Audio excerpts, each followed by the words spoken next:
So about a year and a half ago, I went on a trip to the city with the highest homicide rate on the planet, San Pedro Sula, Honduras.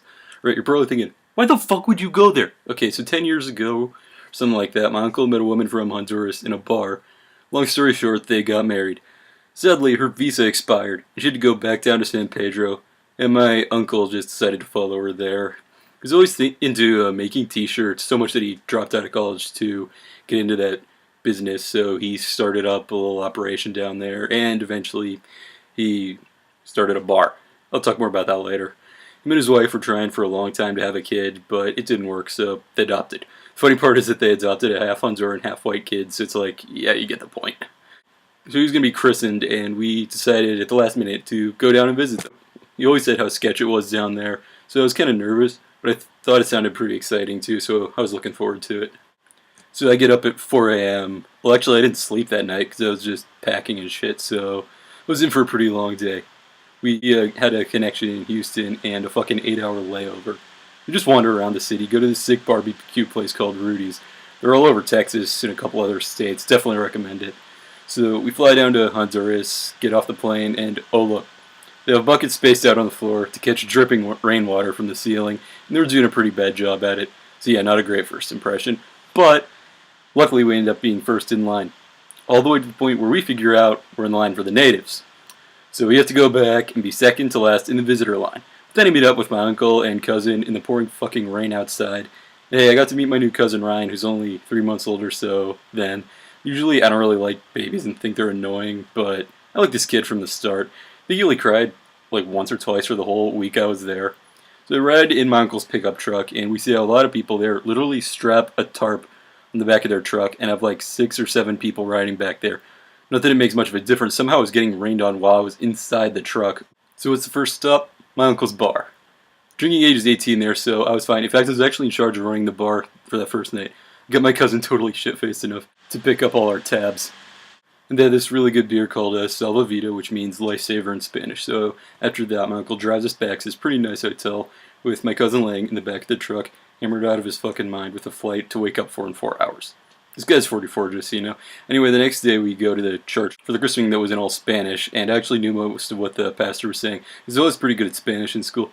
So I learned that the people there are just totally in love with Pizza Hut, and they're really decked out in Honduras. Okay, I gotta point out that one of the big things is that you can only drink bottled water there. Even my uncle's wife, who grew up there because she lived in the U.S. for so long, can't drink it. But bottled water is pretty easy to get. You can order it at restaurants and hotels and pretty much anywhere. So you take a tour of the t-shirt factory next up, and holy shit, this place was hot. We used to have a production line, or in this case, Circle, the washing and dyeing place wasn't so bad. Overall, the factory was pretty cool. So at one point we were driving on the street. I see this kid who's like 14 years old. Takes a swig of gasoline and blows it on a lighter and makes this huge flame. I mean, Jesus Christ. It's just so poor down there that I guess people do anything for money. It's around this point that I find out this city has the world's highest homicide rate. Yeah, that was comforting. But apparently it's all drug related, so I just had to keep my nose clean. So that night we go to the bar again. I decided that I'm going to start the first ever beer pong game that ever happened at that bar. It was me and one of my uncle's employees versus my uncle and my dad. It was pretty close, but we lost. My dad was in a fraternity, and my uncle owns the fucking bar, so I guess we put up a pretty good fight.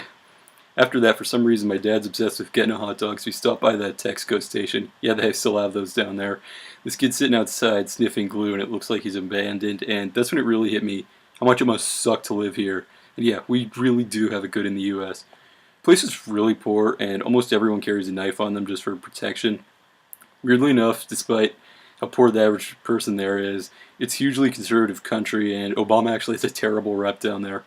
I'm guessing they lean so far right just because it's really religious, or maybe they get that liberal politicians really don't give a shit about poor people.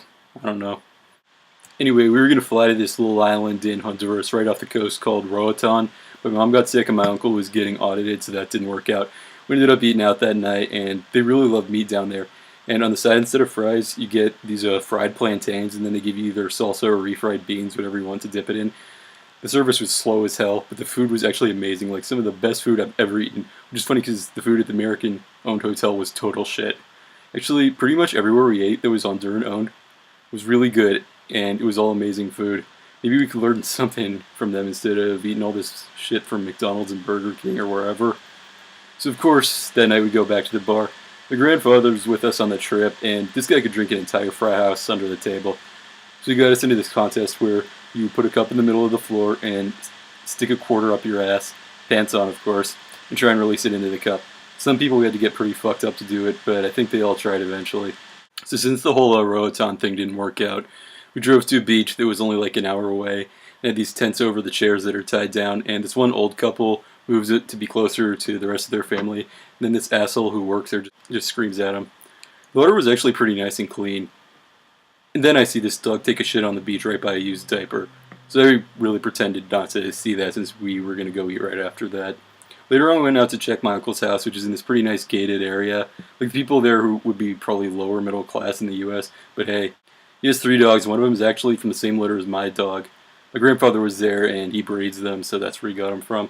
He's still not sure how to get him to America. He's trying to move back to Philadelphia so his kid doesn't have to grow up in San Pedro. But it's been a pretty long process, a lot longer than he thought it was going to be. Okay, last bar story. So, there's this guy in there from Alabama who spent all night bragging about his money and this business he had going. And overall, he just kind of seemed like a douche. He had this trick he kept doing where he blew one coin on top of the other without touching it. Yeah, it's another coin story. So from the get-go, my grandfather just doesn't like this guy. Then this dude makes a bet that if he can blow the coin on top of the other without touching it, he'll give like $30 to the bartender, but if he can't, then everyone else has to throw in. We all got on board. So he blows the coin, and it falls through a crack in the bar. Picks it up, puts it back on the bar, and does it right this time. And expects everybody to pay up. Holy shit, this was not cool with my grandfather. He was a 6'3" Irish guy who's still pretty fucking strong for being 76. Actually, one time he put a guy through a window, so this is kind of scary. So they go on and on arguing about this for like 15 minutes. This is the same thing. This Alabama guy keeps going, I did what I said I was going to do. My grandfather's like, no you didn't! And he's turning purple by this point. But luckily there were bars on the windows this time around. Eventually we had to break it up to get my grandfather to the airport. But I kind of wish that it would have kept going just to see what happened.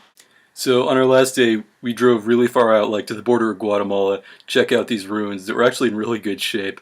The only thing that hurt them was when the whole Hurricane Katrina thing happened and they had people from Tulane University to come pitch in and fix it up. It was hot as balls out that day, and you wanted to stay inside the rooms as much as possible, where it was actually really cool. After we were done there, we hit up this German brewery where this guy with the ponytail showed us how he makes beer, and we had these really good pork chops and beer. It was really smooth, and I finished my first mug of it in like 5 minutes, and I didn't really feel anything, so I just ordered another one. Then by the time I was halfway through with that one, I was on the table with my whole family around me. Not a proud moment. So that's all for the trip. It was a great time. I really like seeing a totally different side of life, and I'd definitely say that anyone should go check out a place like that. It's pretty eye-opening. One thing you learn is that people really aren't that different in other places than they are here, and I think that's something that if a lot of the world learned, we'd be much better off as a whole. So, subscribe.